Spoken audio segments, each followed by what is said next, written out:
Good morning and welcome to Sports Desk live on Comcast Channel 26, also streamed on Facebook. I'm your host, Ed Nunez, along with producer Jason Pohl, our very special guest, Western New Mexico women's softball coach, Ashley Hickman. Her Mustangs on the season are 12 and 25 and 9 and 19 in conference. And Coach, great to have you on the show.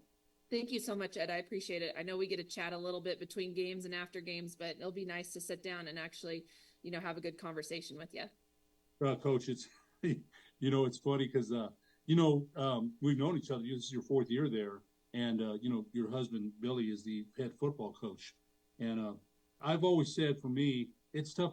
I coached hoops here in Albuquerque years ago in AAU, and I ref high school basketball. So sometimes after losses, I'm like, keep it short to myself. I'm like, because I know I don't want to be interviewed, but Coach Noble, that's what he wants, and I have all the utmost respect for Coach Noble. In fact, when he's not in the box, I miss him because he's always got something to say. He'll say, that's an error. They got to score. And I'm laughing because there's a partition. I can't see him, but I can hear him. And his presence is missed when he's not there. It's not the same when he's not around. And he's always, he's got meetings. He's got other responsibilities. But anyway, yeah, so, we've known each other a bit. But, Coach, you're coming off a sweep of Midwestern State, and then you have West Texas A&M on Sunday, number 3 in the nation. But I want to go to the Midwestern 11 to 7, or I can't remember the scores offhand, but you swept them. And let's talk a little bit about that, because your team had won 5 of 6 going into West Texas A&M, and Western New Mexico reaching double-digit wins for the first time in a decade, which I thought was huge.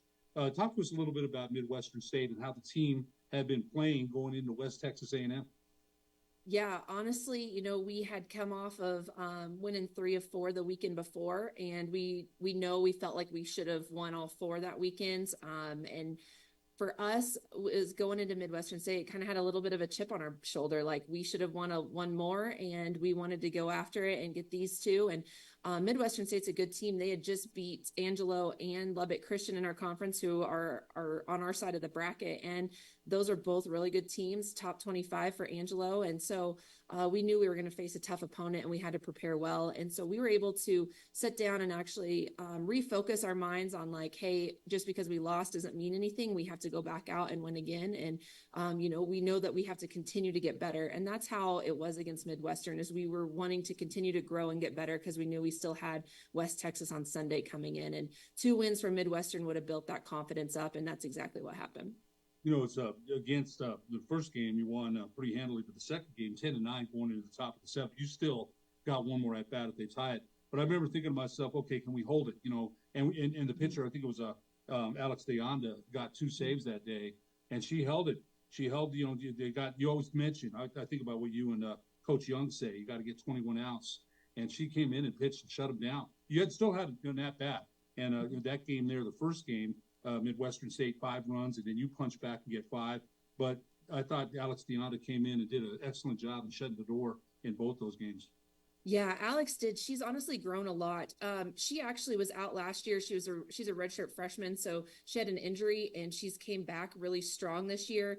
She's been able to kind of like work on being a little different from what she was before her injury, and I think that that's huge. She's very much mentally locked in and physically locked in too, and her role, we told her, was to go out and get outs, however that looked, right? And we're not expecting everyone to strike somebody out, but we honestly are looking for our pitchers to throw to where we're asking them to, and then our defense to handle the ground balls and the pop flies that are given. And Alex did that, and we're super proud of the way that she's kind of grown over the year. I think that that's huge. A lot of times after injuries, players can melt, they can go down, or they can have some mental lapses, and they might be able to forget how it was to be on the field. And Alex has only came back stronger. And I think that that's a huge testament to who she is as a person, the family that she comes from. And then I think, honestly, our staff and our student athletes that we have on our team are so supportive. We want the best for our athletes, and we want them to grow and to get better. And we know that she has a lot more to give even too. So we're excited to see where she goes from here.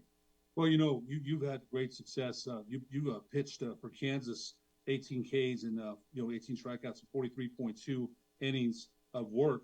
You were also an NJCC All-American. So you know what? You're so humble that sometimes I forget about that. I was reading that and I was like, hey, I need to say more about that. But I know you're not worried about that. You're worried about today. You're worried about now how you can help this team.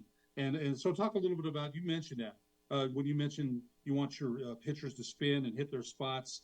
Talk about your experience as a pitcher yourself. That's a lot of, it's a lot of innings. You did it. Pitching may be a little bit different now. You got the plays on the wristband, and they always go to that. Talk about a little bit about because Coach Young helps the hitters. Coach Polanco, you've got a really good staff. I'm very impressed. But talk about your experience in the circle and how you've transferred that over to the pitchers you have. Yeah, honestly, my staff is really great. They've allowed me to grow even more in the bullpen with the pitchers that I have now. And so, yeah, my experience of pitching, I learned a lot more of it's just throwing the ball and trying to get people out. We talked a lot in my college career of like the mental side of stuff, breathing, how your resets have to happen throughout pitching and throughout innings. And so we take a lot of like behavioral stuff into play, a lot of psychology stuff into the bullpen too, just to kind of keep them refreshed and know that the last pitch, it's over with, it's done, and we got to move on, and we got to be able to recreate the next pitch a little bit differently than the last one. And whatever that looks like for them is huge. We don't want all of our pitchers to look the same. We have a good lineup in terms of having seven different pitchers that throw for us, and they've all have innings this year. And they are able to create themselves to look a little different, and we want to work with them just a little differently. Also, being a pitcher is mental a lot of times, and sometimes people call us a little weird because we're a little different in the bullpen. I know Coach Young pokes a little fun at us because our bullpen is sometimes a little relaxed in terms of our breathing and what we're trying to accomplish. But at the end of the day, we honestly are trying to focus in on, hitting our area, making sure that we're throwing the right pitches to the right batters, trying to focus in on creating a good lineup to go out against some of the toughest hitters in the country for Division II. And that's real key. I think one of the things you just mentioned, Angelo State, you got Eastern New Mexico in town on Friday. Got Laney Lucero versus her sister Tony. That's her mother Lydia. That's got to be a dream for her. It's Mustangs against Greyhounds for sure. But the mental approach, because I see you go out there a lot and you meet with your catcher Maddie Bleak, Abby Marcus, or Addison Byers. You've got three excellent catchers, man. You do. And when I look at that, I'm like, man, some teams don't have one. You've got three. And you missed Ramona Fossum last year, who hit 12 homers around there. Yeah, Ramona had some special power. But when I looked at, and I told you this, when I looked at Addison Byers, I saw a leader. I did right away. And her coach Ron Romero, I called him. He knows anyway. But when I saw it, I was real excited for you. But I see you go out there. You go in there. You go out there and have meetings. And you must discuss pitches and breathing and the things that you're talking about, the mental approach. Yeah, honestly, there is a lot of mental approach to it when I walk out there. I am talking a little bit about how we're going to approach the next batter, or, hey, take a deep breath right here because we're going to need to attack this pitcher or this batter a little different than we did the last time out. We really work on a lot of that stuff in the bullpen too. And so they're able to just kind of know that when I come on the mound, it is for them to take a deep breath and relax a little bit. But at the same time, it's to refocus and to reset ourselves. If we just had an error, if we just had something that happened bad, we've got to be able to reset and take a deep breath and know that that plays over, our next one's coming. And we know that we want the ball hit to us. Like that's where our focus is we have a lot of players, you spoke about Tony and Addison. Fearless is kind of how I would describe them, as they want the ball hit to them or they're ready to play. And I think that that's huge for us. I think Tony has honestly stepped up huge in the infield and been able to like lead our infield now to where she's like telling others what to do and like, hey, this is what play we're in, or hey, this is where we're going with this. And I am super impressed by her knowledge. The amount of film that girl watches is crazy. She has access to our stuff, and she was in the office, one of them this morning, and she always texts Coach Young on Mondays and is like, hey, when can I come in to watch film? And we set a time for her, but she's one of the ones that we truthfully like are so proud of the way that she's kind of grown this past year as a freshman. And, there's still obviously things she can work on and grow from there. And I think that that's what makes it great as being a college coach is I get these players for 4 years and I see where she's at right now. And it makes me excited for, her sophomore, junior, and senior year and what she can accomplish and who she can take along with us, right? This is a huge process. I'm on year 4 here. And, it's hard. Being a college coach nowadays is hard and it's tough. And I think that the players around me and my coaching staff have really done a great job of buying into the Western Mustangs way and what we need to do. And I think it's a good attribute to the programs that they're coming from. You talked about La Cueva, but they're coming from a lot of programs that really honestly have championship success. Like whether they're in the state playoffs, whether their club teams are making nationals, I honestly think we're bringing in some of the best kids that have been able to help us, and they come from great families too. That's a huge thing. And, going back to Tony and, you've got some great veterans, Larissa Morales, Nicole Armijo. You've got some, I want to make sure, Katie Hickman out for the year. But it gave Addison Byers a chance, to produce. Kaylee's an excellent player, and hopefully she'll be back next year. But there's an opportunity for Addison. I think she's made the most of it, and we want to make sure we definitely want to see Kaylee back in the lineup. She was an excellent player. But I got to say this about Tony, and that I saw her. There was a couple errors made, and she got everybody together in the infield. She called a timeout, and she got everybody together. That's a leader. And, I think a future coach, I interviewed her after the game on Friday, and she was a player of the game. And she said some stuff. I'm like, that's a coach right there, because she's talking about what we did, the approach. We listened to Coach Young. We listened to Coach Hickman at our at-bats. And we listened to the catcher on what the pitcher was throwing. I did a game with Maddie Bleak last year. She was my color commentator. Amazing. Maddie was amazing. She really was. Her knowledge of the circle and of the game. So I think all these skull sessions are paying off as far as the knowledge. And I think your approach too, I got to say, I've watched you go to the circle. I've interviewed you. I've never seen you get, and I asked somebody the other day, does coach ever get really mad? And I'm sure you do, but I think your approach mentally has to be like, okay, calm down. There's the bad cop. Maybe it's Coach Young. Maybe it's Coach Polanco. But there's always a good cop, bad cop. And all due respect to Coach Young and Coach Polanco, but somebody has to sometimes say, hey, let's focus in. And that's your job. But you always do it with, hey, let's calm down. Let's think about what we're doing. And that's the approach I've seen you have out there at the circle. Yeah, honestly, I think it probably goes back to my pitching days. I would like to say that I was pretty poised and under emotional control a lot of the times. I know I got excited during strikeouts because I know that those are few and far between for me. But I think honestly, I want to try to approach our players like as a human at the same time and be like, hey, this is how we're going to do stuff. This is where we're going to go with it and things like that. And yeah, I do get mad at them. The rarity of that is there too. So I think they know whenever I get mad and they're probably like, this is the mom of me coming out. So they see the more of the mom side than the Coach Hickman side of how I'm mad. But they respond really well. They stay under emotional control. We've talked a ton about that over the past 2 years for sure. And going back even more to the breathing work that we did in the beginning and things like that is just very helpful for them to know that we still have to play ball. No matter what the score is, no matter who we're playing, we still have to play ball. And that's what they've really bought into over the past years. Coach, we're going to take a break. When we come back, we'll talk more about this year's version of the 2025 Westen New Mexico Mustangs after these messages on the Sports Desk. Well, I'm going to the frontier, walking to the cashier, order up a root beer and a number one. Cover it with green stuff, one scoop is not enough. Find a booth is real tough, back by the Duke. Meet my family, meet my friends in the quirkiest restaurant I have ever been. All of Albuquerque's favorite spot. It's the Frontier Restaurant. The Frontier Restaurant is a proud supporter of ProView Networks. I'm David C. Chavez, personal injury attorney.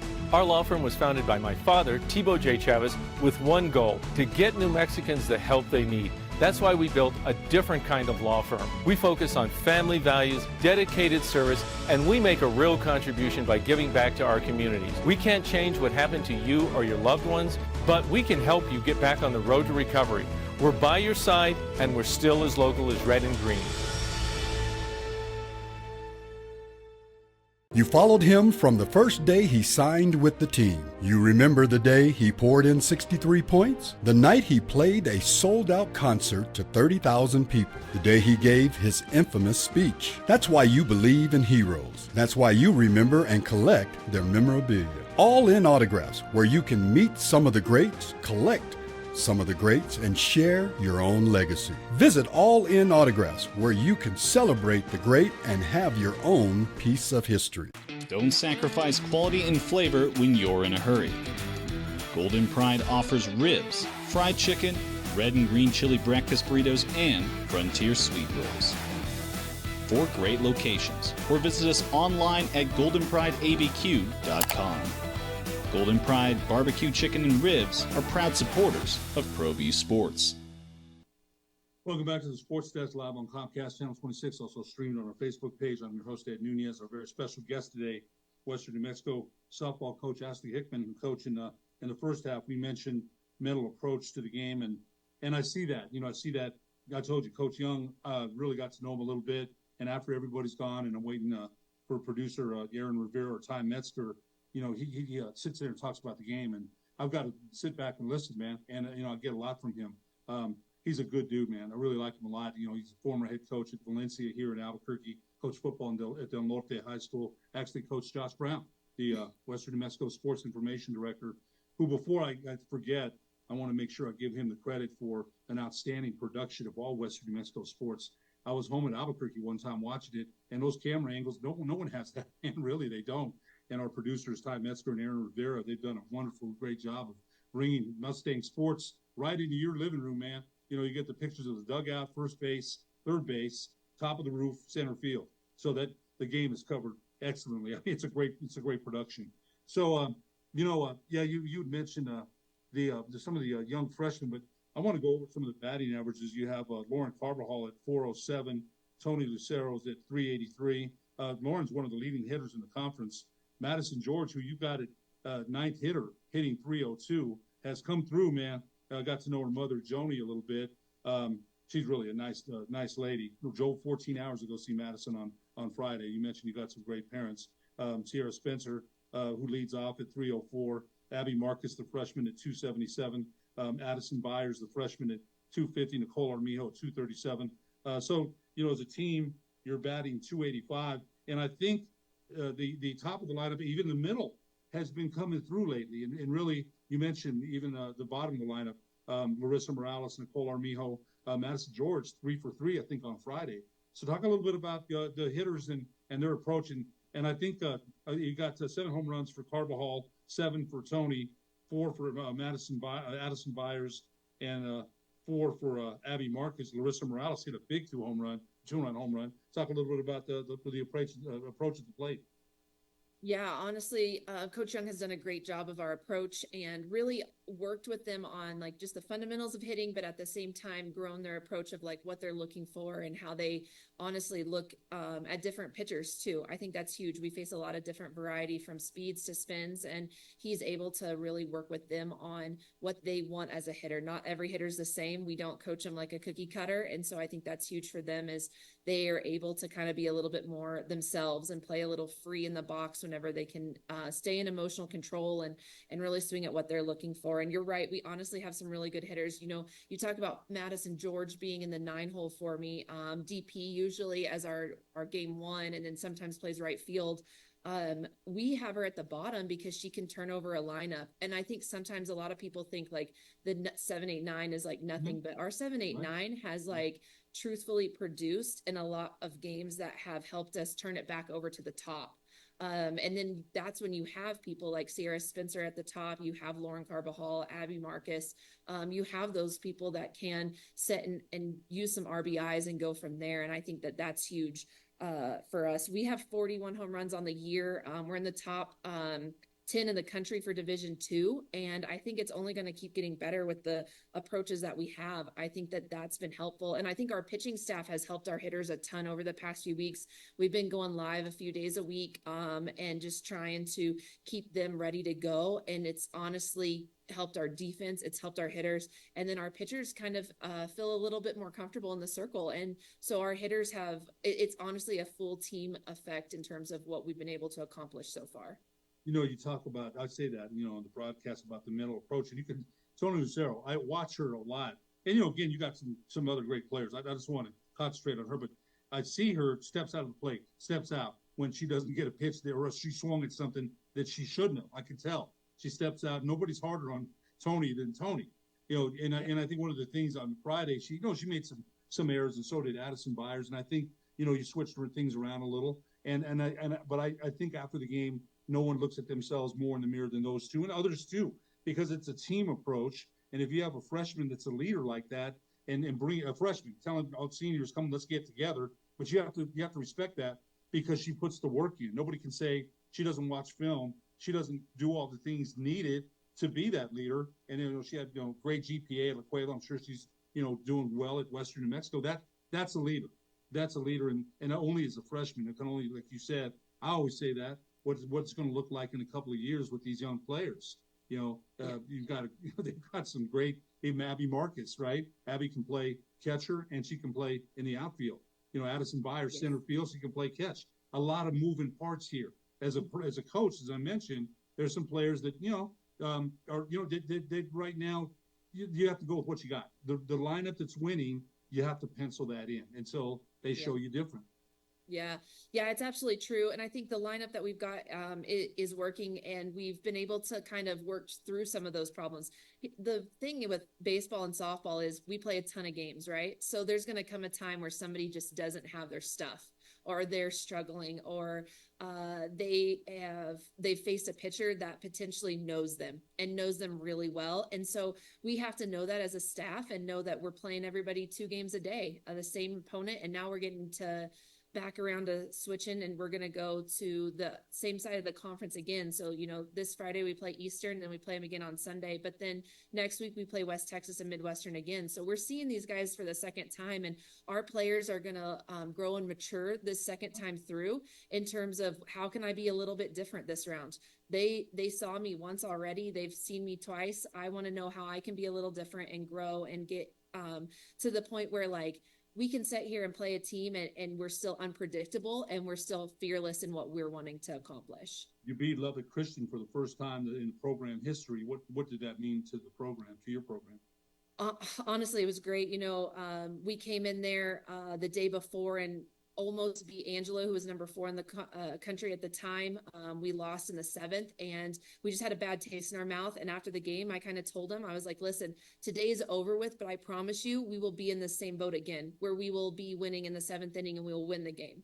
We will be in this boat. And I always take a lot of our past experiences to them, and knowing that they've been in these situations before. How we handle these situations from the past matters, and how we can grow from them too. And that's exactly what they did the next day, is they took that bad taste from Angelo and losing, and took it to Lubbock Christian in game 1. And then game 2, we had a few errors that cost us that game. And I think that it's still one of those things where it's a learning experience. Winning here is hard, but at the same time, we're learning how to do it, and we're trying to make that the culture. Goal sessions, getting better, mentally getting better. I see that. You know, I see it's paying off. It's definitely paying off in those kind of situations. Coach Noble had mentioned that we had, you know, Angelo State down 5-1, and they'll be better for it the next time. You want to win those games, of course, but you know, I got to ask you this, Coach Hickman, your husband Billy is the football coach, and how do you guys transition that? Because, you know, you've got 3 boys. He's at the football game, or the softball games with your sons. You're at the football games with them in his season, but how do you guys bounce things off each other as coaches, as, you know, husband and wife? You know, when you come home, you might be upset about the game. When he comes home, maybe he's upset or happy. How do those interactions go? And I'm sure they help you both as a coach and husband and wife. Yeah, honestly, you know, he's such a great he calls himself a coach's wife sometimes during season. So he He's a loves, great you guy. know, yeah, he loves the part about being in sports all the time. And we love supporting each other. We love supporting our each other's players too. We know how important it is and how hard they work throughout the year. And so for us, I'll be honest, when we go home, we still talk sports and we still talk the game and we still talk why I did this, or how did this affect you, or why did you decide this? And so we run through things, and we work on fundamentals. Even, we were playing catch in the yard last week, and I was like showing them like a curveball stuff and things like that, that just, our boys are in T-ball and coach pitch now. And so we kind of play catch whenever the games are over. And it's honestly cool to have what we have in terms of a relationship, because we really do support each other really well. We want the best for each other and for our family. And knowing that like you can come home and kind of just have that moment you lose, you take a deep breath, but you can still talk about it and still have a good breakdown session of it, even when the things don't go your way. It's got to be great. And the coach, I really like Coach Hickman, Billy. He's a great guy.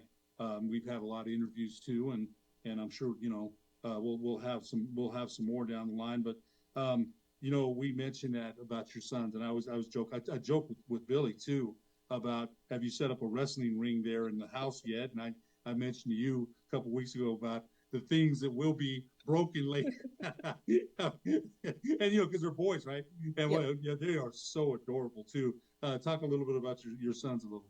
Thank you. Yes, we have 3 boys. Bo is 6, Bear is 3, and Kane is 9 months now. And so they honestly are true boys in terms of, we don't have nice things in our house right now because we're in that age where, picture frames are not really hung up quite like that. We have more canvas pictures than that. And so, but they're sweet boys. They love our players too. They'll play video games with them in the lobby, or they'll go and, we'll have players watch our kids sometimes, or things like that if we need some help. And our players both of our programs are really family based, and all of our players know our kids' names, and our boys just absolutely adore them. And we talk to them about the sports and things like that we do, and they'll ask me if I won or lost today and things like that, because they're really interested in that kind of stuff. And so they're honestly kind of growing up in one of those fantasy worlds where they get to go to softball or football all the time, or they're at the gym